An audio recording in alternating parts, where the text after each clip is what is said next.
welcome to the Kelly Roach Show, a place for no fluff, easy to implement, 20-minute or less business and leadership lessons to help you build a sustainable business that scales. Let's get started.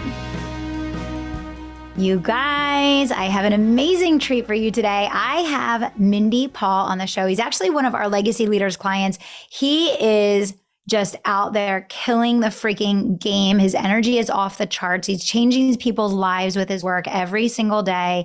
I'm so excited to have you here, Mindy. Welcome to the show. Kelly, thank you for having me. It's been such an honor to be invited and speak with you. Yeah, no, I'm glad to have you here. So you came into our world, I guess, like a year ago, a little over a year ago.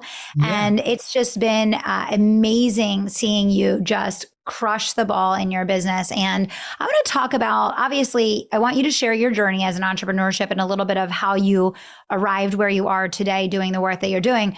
But then what I really want to get into is mindset, because your magic is literally like helping people blow their own minds with what they're capable of. And you help people to just create those unlocks for success, which I know everyone wants and everyone needs. But why don't you start, Mindy, by just sharing a bit of your entrepreneurship story about where you came from, what you've built, why, and then we'll talk a little bit about mindset. Sure, absolutely. So it all started when I was 8 years old. A neighbor's friend came around. He had a Porsche back in like the 80s. I grew up in the 80s. And he promised me a drive in the car. He never turned up. And I remember Sunday, I was sat there crying, tears rolling down my eyes. And can you imagine me just like streaming down? I was like, I associate that pain of lack of money. So right then I decided that, when I'm old enough, I'm going to buy my own Porsche and I'm never going to feel this pain again because of the lack of money. So that set me off on my entrepreneurial journey. So at 8 years old, I had an emotional impact. That is crazy. Okay, so you made a decision at 8 years old that was never going to happen again. I kind of feel like I have a little bit of a similar story because it was the whole financial lack thing. And I was like, no, I don't subscribe to this. This isn't how life is going to go for me.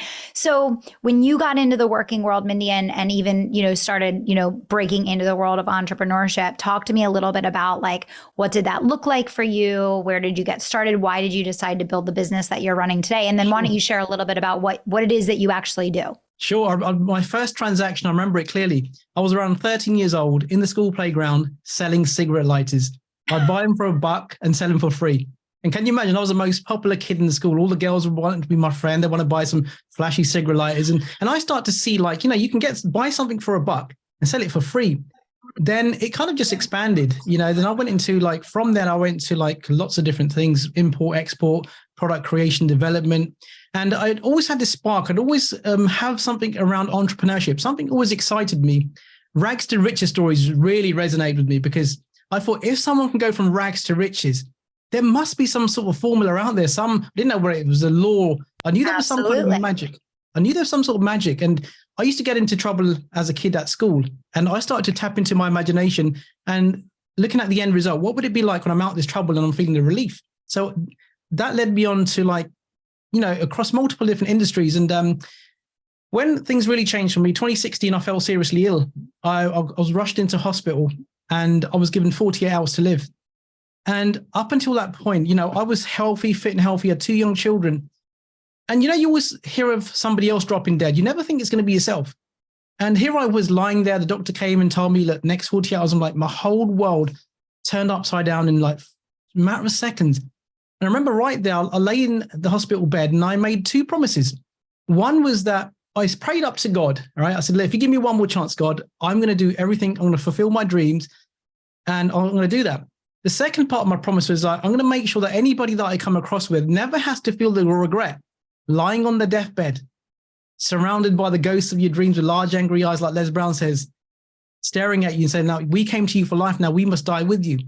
And that was a turning point. One of the things I wanted to work with Bob Proctor, and that happened. I manifested that. So it was that defining point where I was doing things, but not the right way. I wasn't taking myself seriously. I had a crap mindset.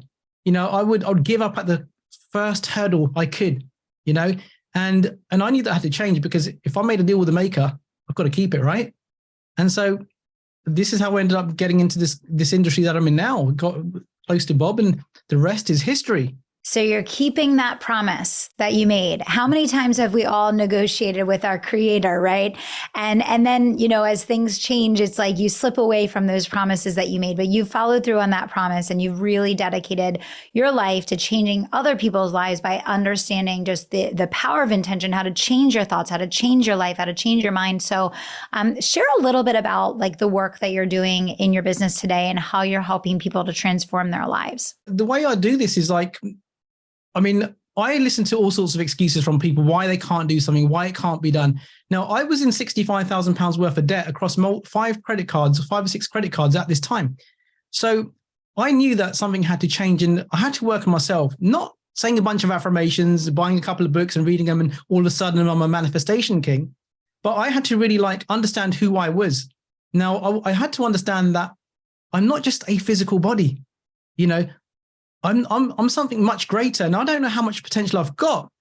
And every time I have a call with anybody, I look at them as like infinite possibilities, you know, and I just help people change at the core. I don't take any BS from anybody. I'm a very strong character. I tell it as it is. You know, sometimes people don't want to hear the truth, but they're going to hear it. I've got this whole thing about beast mode mentality. You know, if you're going in on your dreams, you got to go in them full force. You can't be like negotiating every single day, right? It's all in or nothing. It's so true. I love that. And I'm so happy to hear you say that because, you know, I feel like in culture today, we've gotten so soft, right? Everyone just wants to be in the flow and ease and all of these things. And like, that's wonderful. But you know what?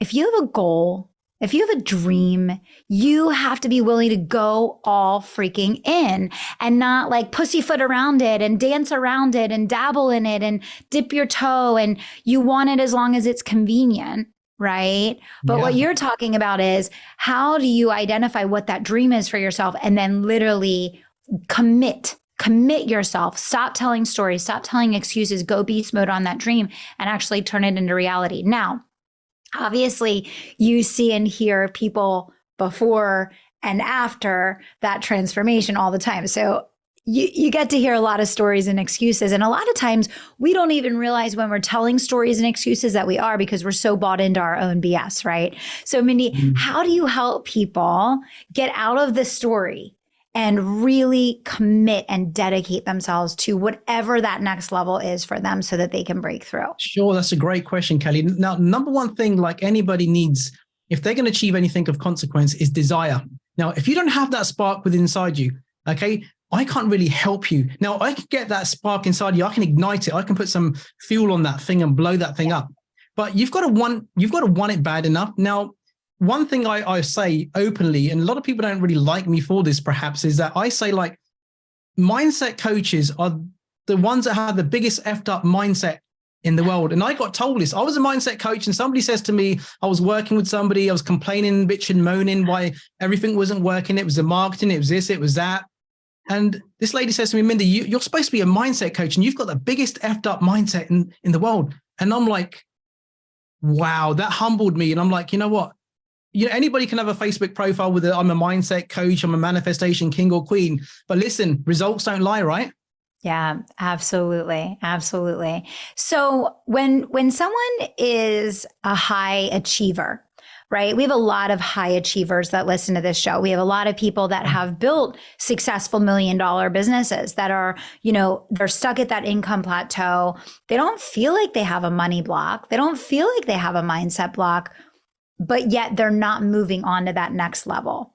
What advice or feedback would you give to someone that's listening to the show today that considers themselves a high achiever, that doesn't feel like they have a mindset block, doesn't feel like manifestation is being blocked in their life, but yet they're not where they want to be, or they're not progressing steadily there? What would you say to them? How do we help them get unstuck?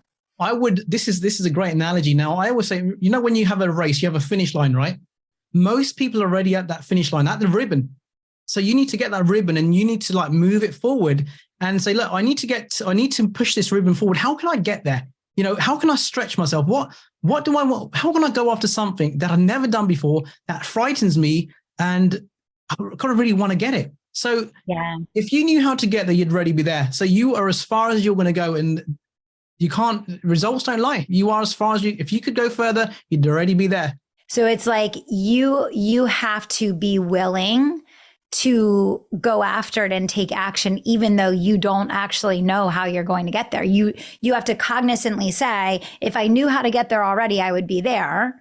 I'm not there. And so that means I'm going to have to take new actions, take new risks, take new steps forward, even though I have no idea how it's going to play out. I have no idea what the result is going to be, but I challenge myself more. Yeah. And here's the other thing, Kelly, ego gets in the way.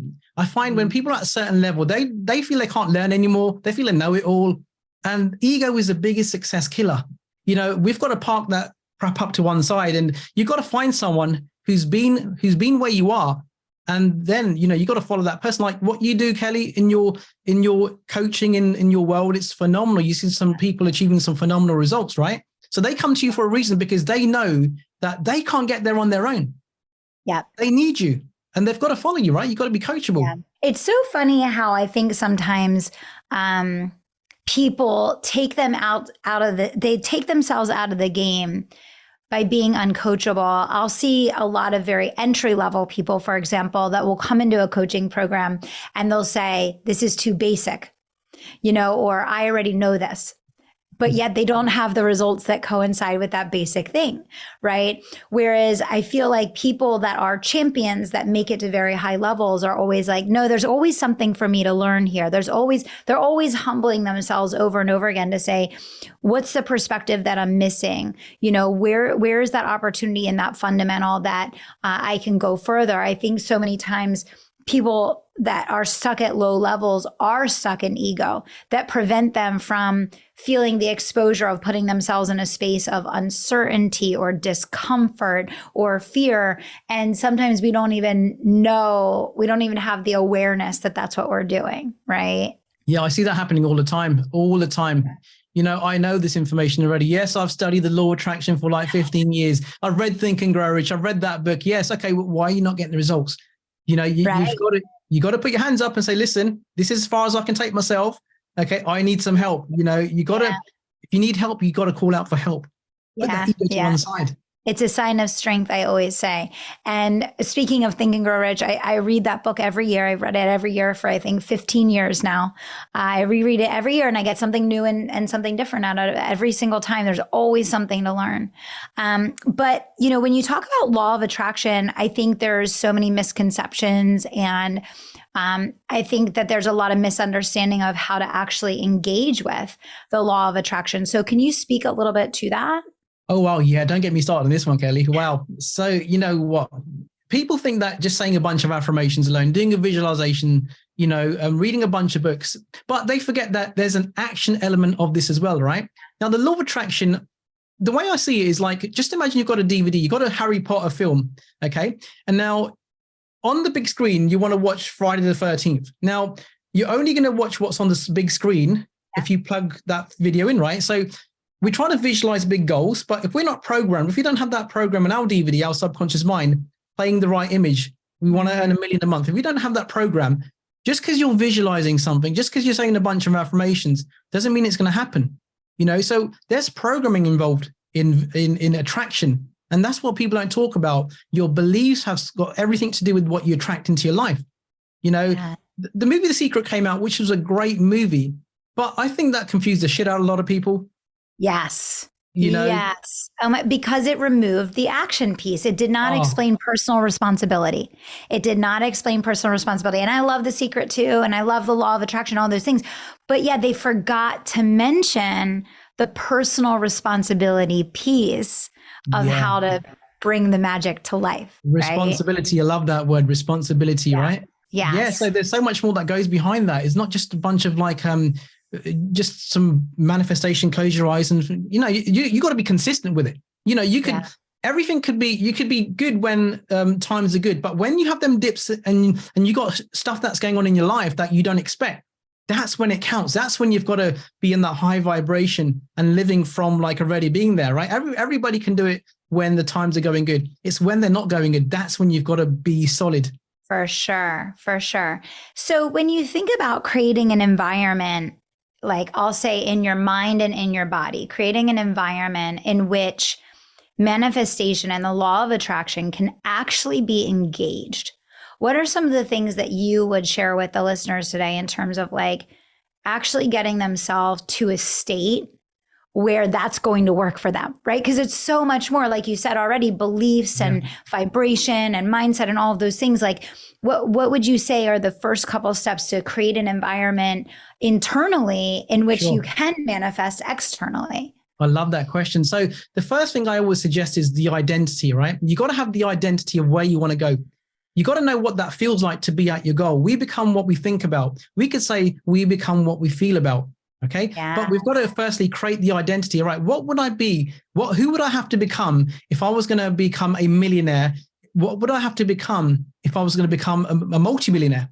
How would I be if I was earning like 50,000 a month or 100,000 a month? So we've got to create the identity and we've got to have the feeling behind that. And you've got to step away from your external results, what you're currently seeing right now in your material world, right? You got to go into spirit. So you got to understand that. Yeah. So you said making sure that your identity is a match, right? Yep. And you talked about you attract what you are feeling, right? Mm-hmm. And I think that's a really great distinction that I actually haven't heard before, right? Because they say, you attract what you think about, but it's like, what are you feeling, right? Because you're calling more of that. And how about raising vibration? Like, talk to me a little bit about your philosophy around that. Sure. So you've got to really engage with the outcome, living from the end. I studied Neville Goddard's work, The Power of Awareness, great book.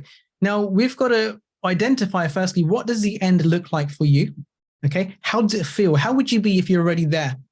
So you've got to really like connect with that energy. You've got to live there, I'd say 90% of the time. You've got to create a habit of living in the end, in your desired results, not your current results, because you live in your current world, you get current back to you. Just back. I love what you just said. You said you need to live in your end result 90% of the time. And I just want to repeat that back because I think that for most people, they live in a state of misery looking at where they are versus where they want to be, versus living in a state of positive expectation of this is where I'm going to be, right? This is what I'm creating. This is the journey that I'm on. This is the end result that I'm in the process of, right? So I think that was a really great distinction that you just shared. You said you have to live there 90% of the time. Yeah. Like, I love that. I'll share something with this. I remember the first time I hit my first 100K month, and I'd really created the feeling around being at 100K a month. I was earning maybe about 10,000 a month at this point. And for around about 5 or 6 weeks, I had really like drummed into my subconscious. I stayed true to that feeling of what would it be like if I was earning 100,000. And I remember when I hit the 100,000, somebody said, what does it feel like that you've just hit your 100,000? I said, listen, it can't feel any different to what I've already been feeling. For the past 6 weeks, I've been living there. So I can't tell you I've already been there before it actually happens. So you've got to feel the result before it manifests in your material world, or otherwise it's just not going to happen. That's how the law works. Yeah. Oh, that's so good. That is so good. I know they've done a lot of studies on athletes around, the difference between those that physically run the drills versus those that mentally run the drills, and then the result that they got in actuality. And that the science is showing now that the people that were running the visual drills had almost the exact same result as the person running the physical drill, because they just, they're building that muscle memory. So it's so interesting what you're saying here, because, science is saying like, this is how the brain works. This is how you can orchestrate that end result in advance. Yeah, it's how we live in the spiritual world. That's actually how we live in our physical world. Think about it. Most people are doing this backwards. Okay, so we're living in a spiritual world with our thoughts, our feelings, and everything else. Now, that's what we're going to attract into our physical world. But people have got this so wrong. Yeah. So wrong. Yeah. No, that's fascinating. That's fascinating. So what would you say are like some of your top tips, especially since our audience that's here today is all entrepreneurs? You're an entrepreneur yourself, obviously. What are some of your top tips for individuals listening to the show today that are like, I need to get out of my own way? What are some mindsets that they need to do, or some questions they need to ask themselves, or some changes that they need to think about that are going to help them create a quick unlock? Yeah, love that question. Don't be fooled by what you see. Okay. Create the feeling, live from the feeling. Now, we've got an imagination. It's been given us to create dreams. It's like our paintbrush. We've been given a memory to remember things from the past, but we can't live in the past. We must live in the future. So make your future dream a present fact. Emotionalize it, internalize it, and live by that dream like you're already there. If you're driving a Rolls Royce, we've got some great successful people. If you're driving that, I don't know, if it's a Rolls Royce Cullinan and you're thinking about private jets, just imagine that you're in your private jet. Really start to engage your imagination and ask of yourself, what more can I do? How much more further can I go? Keep on saying, how much more can I do? Get that into your mind over and over again. I mean, look at what you've done with your company. It's phenomenal, right? It happened because you had a vision. Spend time creating that vision. Think of all the reasons why it can happen, not why it can't happen. That's really important. Really important. So good. It's such good feedback. It's such good advice. And, it's stuff that you really have to work on managing your emotions. You have to work on identifying what thoughts you're having versus the thoughts that you need to be having in order to create the outcomes that you want in your life. So this is unbelievably powerful stuff. So Mindy, I know you do a lot of teaching. I know you do workshops and stuff like that. When is your next workshop coming up so that people can dive a little deeper into your work and get to know you a little bit better? Let me tell you, I used to earn $2,000 a month, $2,500 a month. I used to work 100 hours a week. 100 hours a week. And now we just had our biggest month, we done 500,000. And that was really in a week. So I went from 2,000, and that wasn't in 10 years. That was in the space of about 2 to 3 years. Yeah. It doesn't have to take a long time to have that big jump. Yeah. If I can do it, I can't even spell. That's probably what most people don't know. I can't even spell. I speak too fast. I break all the marketing rules. Maybe when I'm presenting and stuff, I get so excited and stuff. And, you work with the law. Now I've got a Facebook group. It's called Mind, Money and Business. So go get into that group. I've got the Mindy Paul Show, my podcast, thanks to yourself. And just find me on social media, Mindy Paul. Perfect. Okay, so you guys, obviously we always say on the show, mindset before mechanics. And Mindy is a great guy to get to know if you realize that you need to really up-level your mindset and combine that with the power of the right mechanics to get the outcomes that you want. So definitely check out Mindy's work. Totally stand-up guy. We're so lucky to get to work with you, Mindy. I just love watching your energy, your passion, and I love seeing you and the team win. So congratulations on your success. Thanks for coming on the show today. Guys, we're going to put in the show notes Mindy's links and how to get in touch with him and how to join the group and listen to the show. And Mindy, thanks for being here today. Thank you so much for having me. I've been sleepless nights all for this one day. I'm like, yes, let's do it. Thank you again so much. Absolutely. Thanks for coming on. All right, guys, thanks so much for listening. Hey, if today's show is helpful for you, sharing is caring. Find one other entrepreneur that's ready to up-level their mindset and share this episode so they can tap into the magic. Thanks for tuning in. We'll see you guys back here next week.